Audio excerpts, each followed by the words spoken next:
राज्य में गठन हेब ट्रांसजेंडर वेलफेयर बोर्ड। यही संबंधित नोटिफिकेशन पर खुशी मनाइचंती किन्नर माने। भद्रक सहर चरंपा डगरा साही स्थित जगन्नाथ मंदिर में दीपदान सह केक काटी खुशी मनाइचंती। किन्नर माने कहते जे दीर्घ दिनर दाबी पूरण होईछि। एही बोर्ड गठन हेले किन्नर माने बहु उन्नति पथरे अग्रसर हेबे। एही कमिटी राज्य सरकारଙ୍କର अनेक विभाग मध्य सामिल हेब। तेणु किन्नरक शिक्षा स्वास्थ्य सह विभिन्न कल्याणमूलक सुविधा उपलब्ध हेब। सेमाने निज हक पाई एही बोर्ड गठन को स्वागत करिसंती। मो ना श्रावण किन्नर, मु भद्रकरू। सर्वप्रथम समस्त आम किन्नर समाज तरफ सरकार को धन्यवाद दूचु।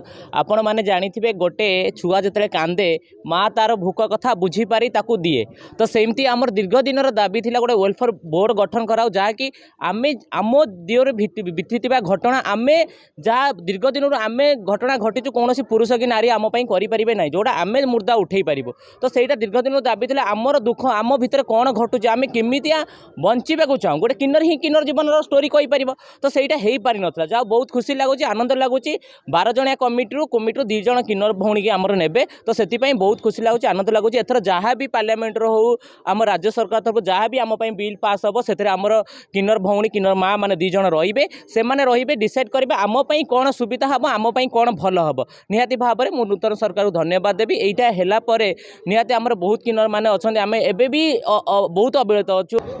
निश्चित भाव में आपण मैंने देखुवे गोटे बहुत खुशी माहौल आम ट्रांसजेंडर कम्युनिटी राज्य स्तर में जहाँकि आम दीर्घ दिन जो प्रचेषा जारी रही है जो ट्रांसजेंडर वेलफेयर बोर्ड नहीं करी तो हो पार नाला, किंतु वर्तमान आम राज्य सरकार से जिनटी को आम ऑलरेडी आरंभ कर देइचंती, प्रक्रिया आरंभ कर देइचंती। तो निश्चित भाव में यहाँ आम ट्रांसजेंडर कम्युनिटी उपकृत हेबे बहुत ट्रांसजेंडर व्यक्ति मैंने। तो ये प्राय बहुत डिपार्टमेंट रही जमीक मुख्य डिपार्टमेंट गोटे हेल्थ डिपार्टमेंट अच्छी, skill development, mass education SSPT department, तो विभिन्न प्रकार डिपार्टमेंट एचओडी डिपार्टमेंट अच्छी। तो सबू डिपार्टमेंटर मिलित उद्यम आमर ये कमटी हम ताद्वारा कि आमर अर्बान एरिया रे हो प्रत्येक जिले में हो जो जो जगह सब कम गुड़ाक हो पारनी कौटी तार प्रोब्लेम रोचे तार प्रॉपर मॉनिटरिंग हम सहित 3 मासरे क्वार्टरली मीटिंग व्यवस्था करा जोटा कि निश्चित भाव में काम को आगू नब बोली आम मैंने आशा करूँ। भद्रकରୁ सुब्रकांत राउतरायଙ୍କ रिपोर्ट, एवान ओडिशा।